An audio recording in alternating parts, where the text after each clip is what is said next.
Hi there, I'm Nurse Grace. Hi there, I'm Nurse Grace. I am a RN. I have my BSN and my MSN. I just recently completed my master's and I got my NP in family nurse practitioner. And I wanted to today make a video on how to do injections. So I have a sample practice order sheet.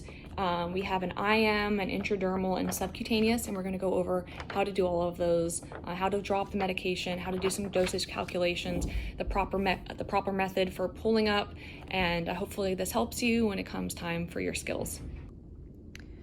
Let's go ahead and take a look at the orders we have for today.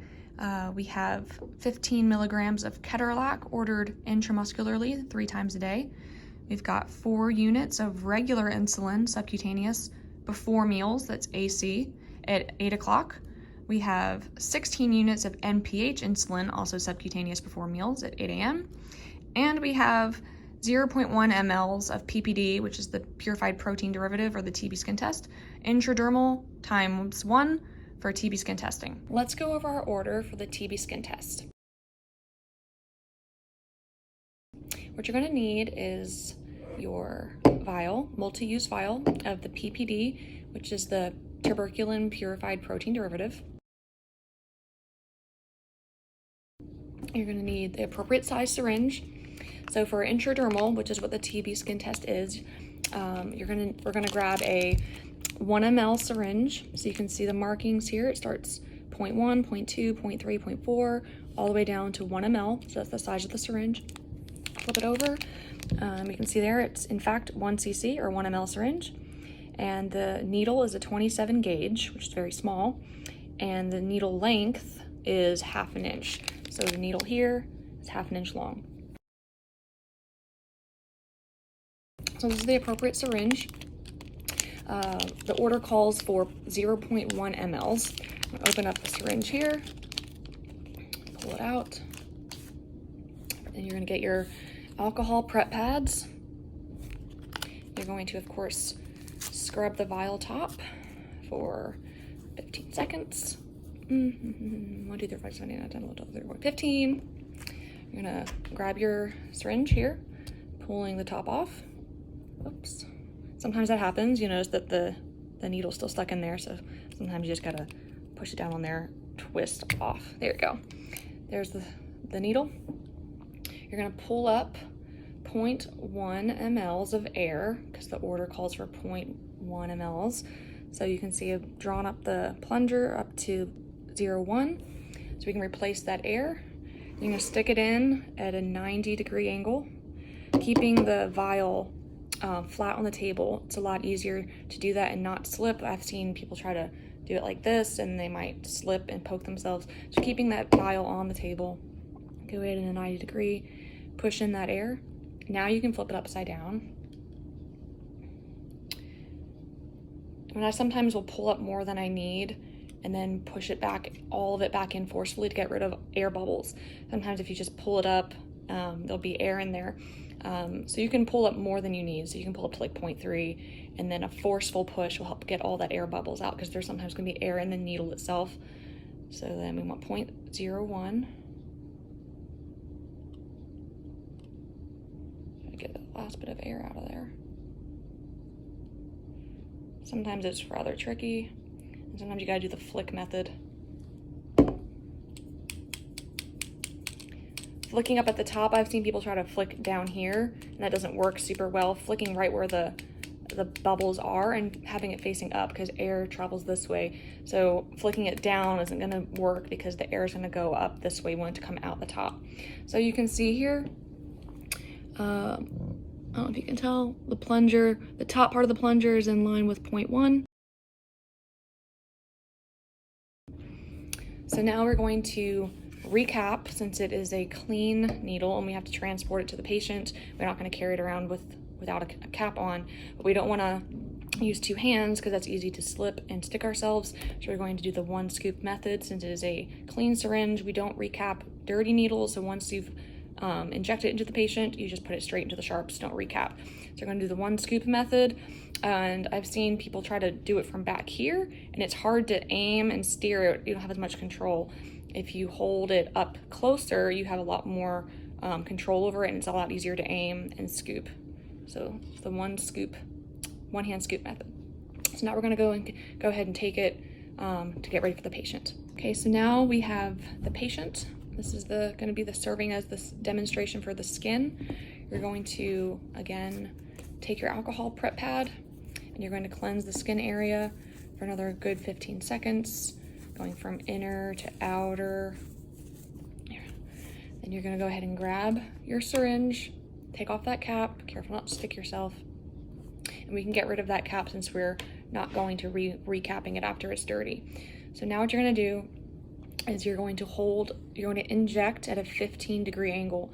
So we know that 90 is for intramuscular, 45 to 90 is for subcutaneous, and 15 is for the skin testing. A helpful way to hold it is the way that I'm doing it here. I've seen students try to hold it like this, and that's rather difficult to angle, going at a 15-degree angle, or holding it like this, trying to go like that, like they're writing with a pencil. The best way to do it is to put your hand flat and then put the needle in your hand like this. It's much easier to go in straight at a 15-degree angle this way. You're gonna make sure the bevel is up, and that's the slanty edge of the syringe, holding it like this. And you're just going to do it sideways, doing it just like this. And we're going to be going into just the dermal, since it's intradermal. So the layers of the skin, you have the epidermis, then you have the dermis, then you have the subcutaneous layer, which is the fat, whereas where the subcutaneous injections go. Then under the fat, you have the muscle. So we're trying to keep it just under the very first layer of skin, and we'll know that we did it correctly if a little bubble or a bleb forms. So going in, 15-degree angle.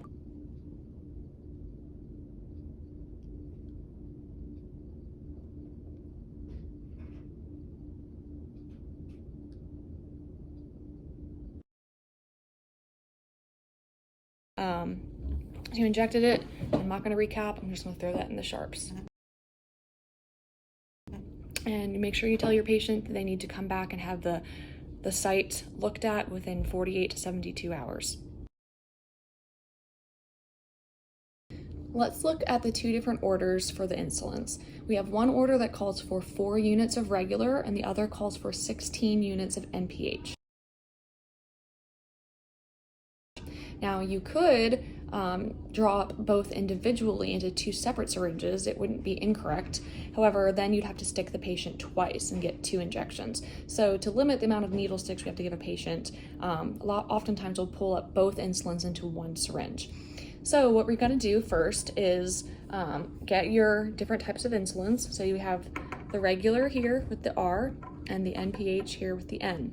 You'll notice that the regular, the liquid is clear, whereas with the NPH, it's cloudy. So if you hold them next to each other, you can tell this one is see-through and this one's rather cloudy. The reason being is this one has sediment in it that kind of dissolves in the liquid. I don't know if you can sort of see it at the bottom, maybe not, and this isn't the best camera, but one of the things you have to do with the cloudy is make sure that you reconstitute it, or basically that it's just a fancy word for remixing the sediment into the liquid. Kind of like if you have orange juice with pulp in it, after a while the pulp will start to separate from the rest of the orange juice, and you shake it back up to get it mixed throughout. So we want to make sure we do that, because if we don't reconstitute it or mix it, then when we go to pull some out, we're just going to get mostly liquid and hardly any actual medication. So one of the ways that we do that is just rolling it like this. We don't want to vigorously shake it, because then it starts to form bubbles. See if you can see those bubbles that have been formed from shaking it, and we don't want that. We don't want any air bubbles. So we're just going to gently roll it. That's called reconstituting. So that only needs to be done for the cloudy, because that has the sediment. The regular doesn't have that, so we don't need to reconstitute the regular. Now, it makes a difference what order we do this. So we always want to draw up clear to cloudy. So some people have a hard time remembering that because it sounds the same, clear, cloudy, or is it cloudy to clear or clear to cloudy? Another way to remember it is you want to do regular to NPH, or you can think of the mnemonic RN, because we're all learning to be RNs, registered nurses. So regular to NPH or clear to cloudy, whichever one is helpful to you. So let's look at the order again. We have 4 units that we need of regular and 16 units that we need of NPH. So first thing we need to do is do the mental math, add those two together. 4 plus 16 is going to equal 20. So when we have both of them pulled up into our syringe, we should be able to see, okay, did we do it right? Do we have a total of 20 units in our syringe? And then we know we're correct. So next thing we need to do is choose the appropriate size syringe. So we always want to use insulin syringes. They're the orange ones. We don't want to use any other syringe. We don't want to use anything like this. Even if we think, oh, well, this one has markings, we always use insulin syringes. Now, you'll notice that not all insulin syringes are the same size. So you'll see this one goes up to 30 units and this one goes up to 100 units. So we always want to choose the size that's going to be most appropriate for what we're drawing up.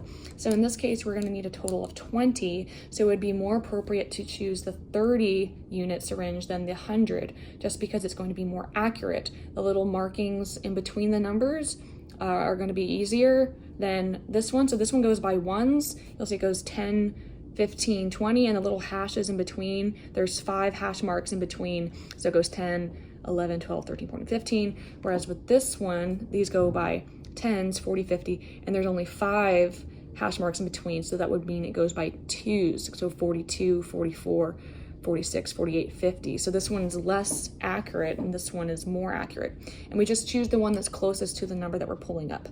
So if we were pulling up 90 units, obviously we would choose this one because 90 wouldn't fit in this one. But since we only need 20, this one's gonna be more accurate than this one will be. So I'm gonna choose the 30 unit syringe. So you're going to get your alcohol prep pad and you're going to clean the tops of both. It's just easier to do them both at once so you don't have to stop in the middle of what you're doing and do the other one. So 15 seconds each. We're gonna pretend that was 15 seconds. So now we're going to drop the air to replace as we put into the vials. Now it matters what order you do it. So the reason why we do it in that order, clear to cloudy or regular to NPH, is because the NPH, if it gets mixed into the regular, what happens is that the regular insulin will bind to the NPH molecules. And when that happens, it makes the regular insulin inactive. So anytime that something binds to something else, it's not actually bringing about an action. It's just kind of getting transported and it doesn't do anything. It doesn't have an actual action in the body. So let's pretend that we were going to draw up the cloudy first instead of the clear first.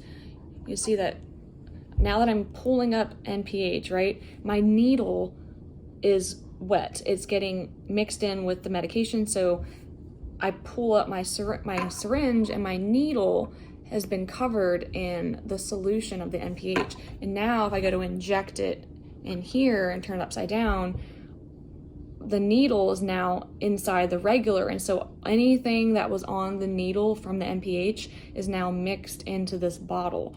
And what that would do is like any residue of the NPH is now mixed in here. And then some of this regular insulin is going to get bound to those NPH molecules and it will inactivate them. So that will reduce the efficacy of the regular insulin. So when someone goes to draw up some more to give to someone, they might be drawing up some of the insulin that's bound to the NPH, so it's not actually doing anything. So if you are giving, 5 units of regular, maybe you've pulled up 3 units that were inactivated, so you're not actually giving the full amount. So I just wanted to make a quick clarification. We know that we do clear to cloudy or regular to NPH, but that is referring to the order that we draw up the medication, not the order in which we inject the air. So sometimes students will think, oh, okay, clear to cloudy, so I inject air in the clear and then I inject air into the cloudy. Well, we actually do it in the reverse order for injecting the air so that we don't have to stick it multiple times. Because if we injected air in the regular to the clear and then injected air into the NPH or the cloudy, then we'd have to go back to the regular to draw it up and then again to the NPH to draw it up. So this just eliminates a step to make it faster and to eliminate the need for sticking the vial multiple times.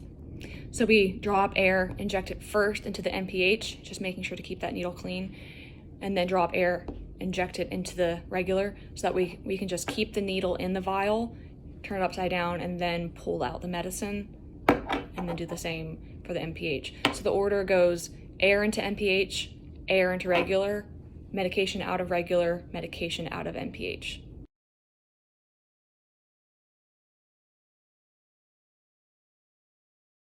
So what we're going to do is we're going to pull up air. We're going to pull up 16 units first, because we are going to inject air into NPH first. And the needle is not going to get wet because we're just injecting it, injecting air. We're not going to turn it upside down. We're just going to leave it down there. And you can see there's air right there. So the needle shouldn't get wet. It'll just inject the air. So it'll still be. So we're going to 16, because that's how many units we're going to eventually pull up of the NPH. We're going to inject it, and you can see, I don't know if you can tell or not, but my needle is not in the fluid, it's in the air. So I've injected 16 units into the NPH. Now I'm going to take it out, pull up 4 units of air and inject it into the regular, because we're going to be pulling up 4 units of regular insulin. Going to inject it. Now I can draw up the liquid from the regular. So I don't have to pull it out again, I just leave it in there. So it's just one stick, turn it upside down, going to draw up 4 units. And now at this point, if you have air bubbles, you can still pull up more than you need and try to, get rid of those air bubbles. You can do that because the regular insulin is the only thing that's in the syringe right now. Once you have what you need, I've got 4 units of the regular. Now I'm going to pull up the remainder 16 of the NPH. So now you'll notice that I've got, my regular insulin here. So now I can't, push the medication back in there to get rid of bubbles, because if I did that, then I'd be just squirting all the regular insulin into here. So we can't do that. So you have to make sure you get rid of your bubbles the first go around with the regular, because now at this point I can't push it back to get rid of that.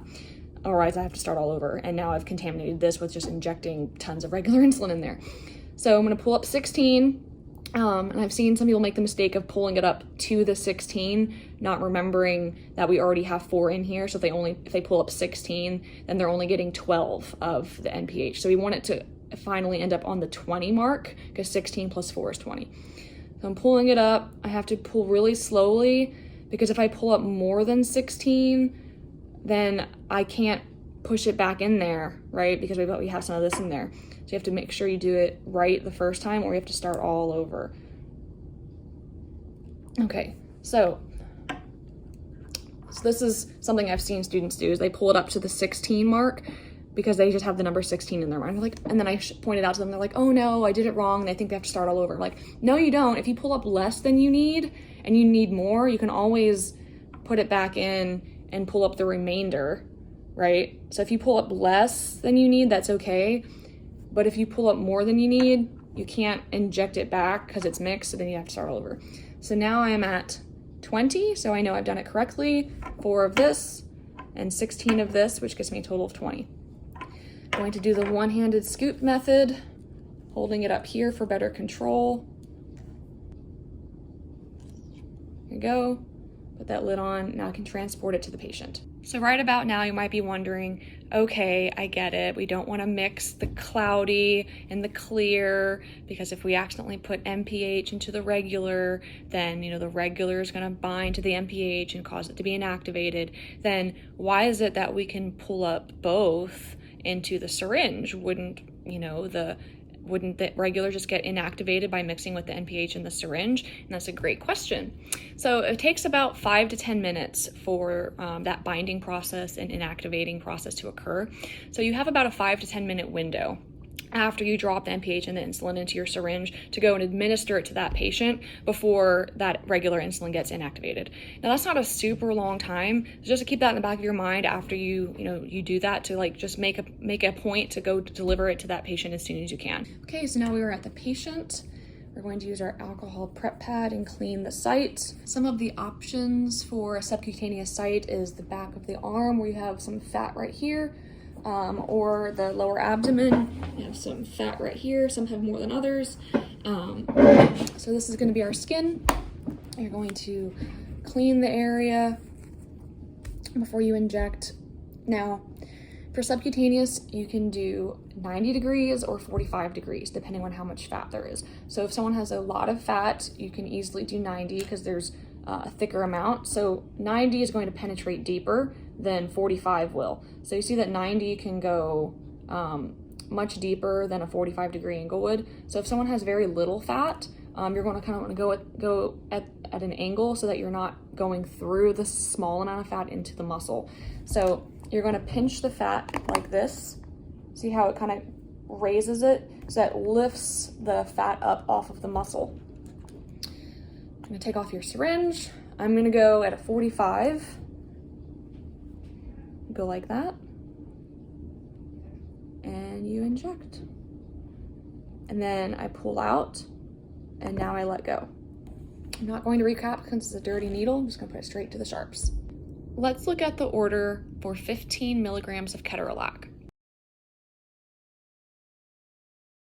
Now, the first thing you should notice is that the order is in milligrams, right? Now, I see a lot of students who will look at this order and then freak out and be like, oh my gosh, it's in milligrams, I don't know what to do, right? Because in your syringes, the unit is in milliliters, right? So you can't just look at 15 milligrams and think, okay, well, I don't know what to do, so I'm just gonna pull up 15 milliliters instead of, because I don't know what to do with the milligrams, right? So that would be very bad. That'd be a very large amount of medication to give.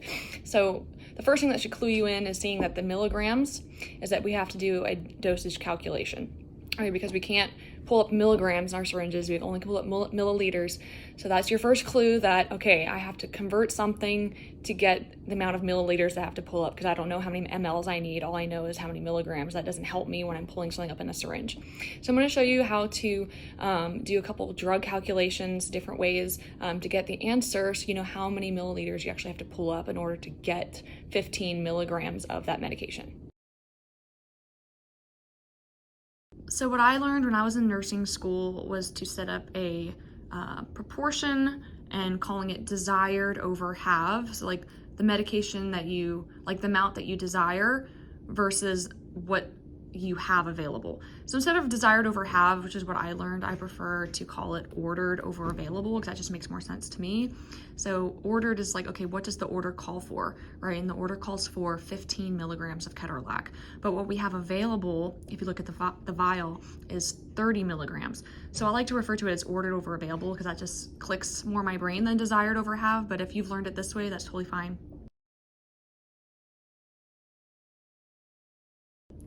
So what I like to do, and there's a couple ways to do this, is I learned to set up a proportion like this.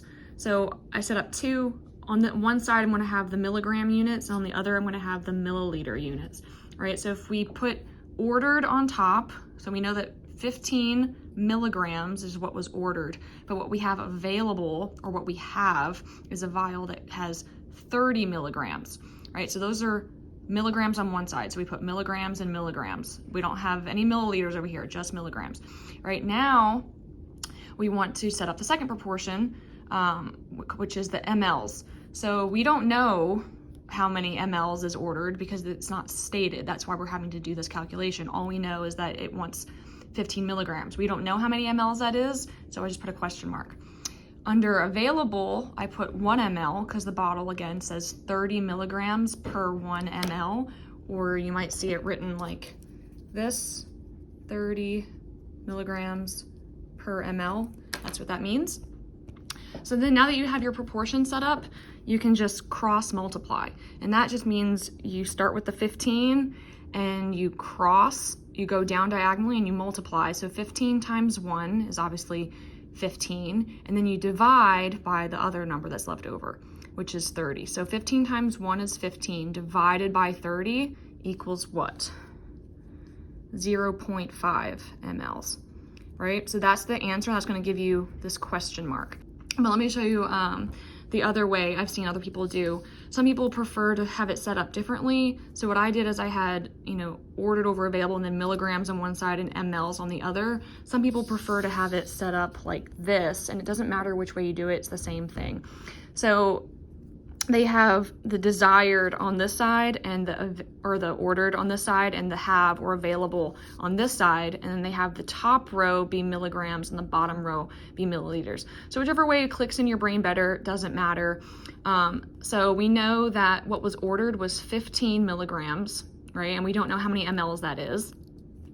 What we have available is 30 milligrams per 1 ml. So you can have it set up this way, 30 over 1, because it's 30 milligrams per 1 ml, or you can have it set up this way, 30 milligrams in 1 ml. It kind of just depends on whatever you prefer.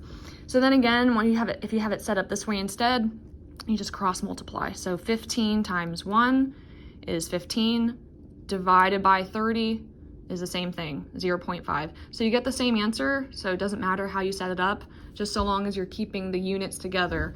Now, if you see like fractions, you automatically, like your brain freezes and you freak out.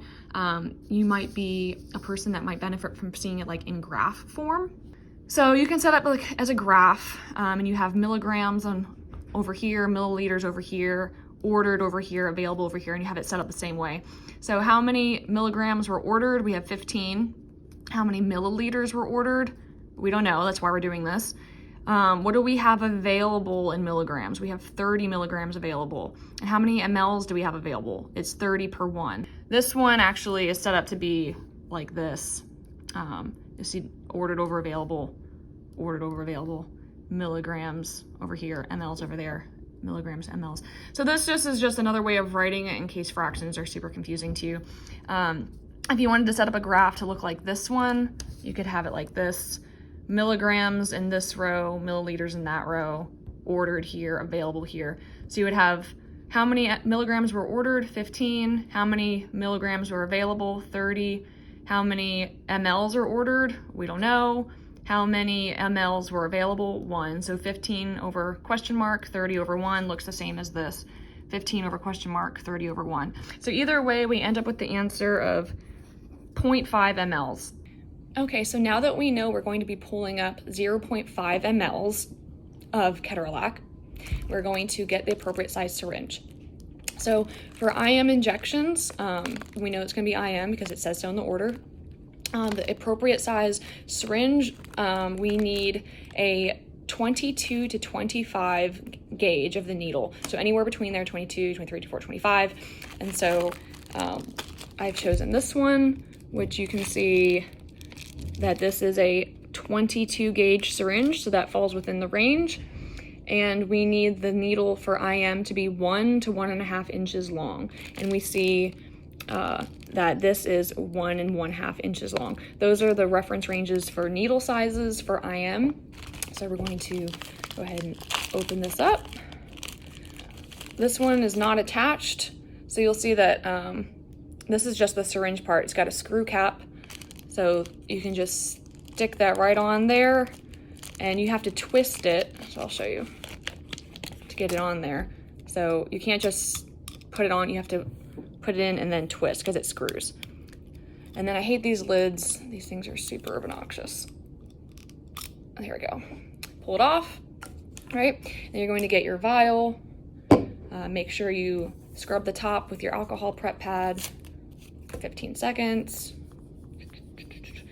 So now that we know we're pulling up 0.5 mLs, which is very different than 15 mLs, right? You can't just look at 15 milligrams. You'd be like, I don't know what that is. I'm just going to pull up 15 mLs and hope that's the same. 0.5 mLs is very different than 15 mLs. So pulling up 0.5. This is a 3 ml syringe, and it goes by halves. Half, 1, 1.5, 2. So pulling up half, you can see the top of the plunger is right at the half. You're going to inject that air, keeping the vial on the table for sturdiness. Inject that air. Now turn it upside down.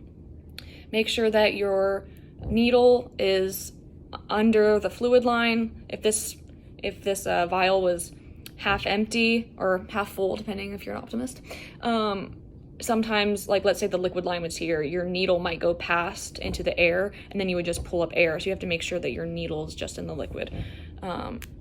So I'm going to pull up 1/2, and you can, push back if you need to get rid of any extra air bubbles.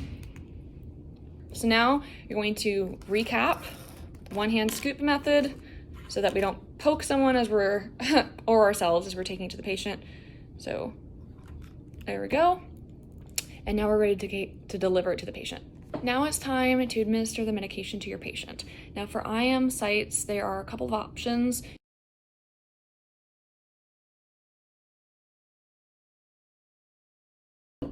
So for when you inject your patient, you're going to obviously clean the site before you inject, right, with your alcohol prep pad. And then you're going to do, for an IM, you're going to do something called the Z-track method. Basically what that is you're going to press down and then pull. It's kind of hard to do it on this, but you press and kind of pull to the side. Now the reason being is you're trying to compress and make the compress and pull away all the other layers, because the muscular layer is the deepest. So if we can kind of like press and compress and make it the subcutaneous layer really thin, it'll be easier to go through and make sure that the medication is actually getting in the muscle rather than in any other layer. Also, what ends up happening is the layers kind of will move on top of each other. So the muscle layer is on the bottom and the fat and the rest of the skin is on top. So if you're pressing and pulling it to the side, it's going to kind of displace or move that layer. When you put the needle in, it's going to go through the top layer, but then when you let go, it's going to shift back. So now the injection site is going to be, they're going to be on two different spots, and I'll show you a picture so it makes more sense. So that the liquid, the medication can't exit back out. It's going to get trapped in that muscle layer. So when you pull it aside and let go, it prevents it from having one straight line, one continuous injection hole for the medication to like spurt back out. And I'll show you a picture.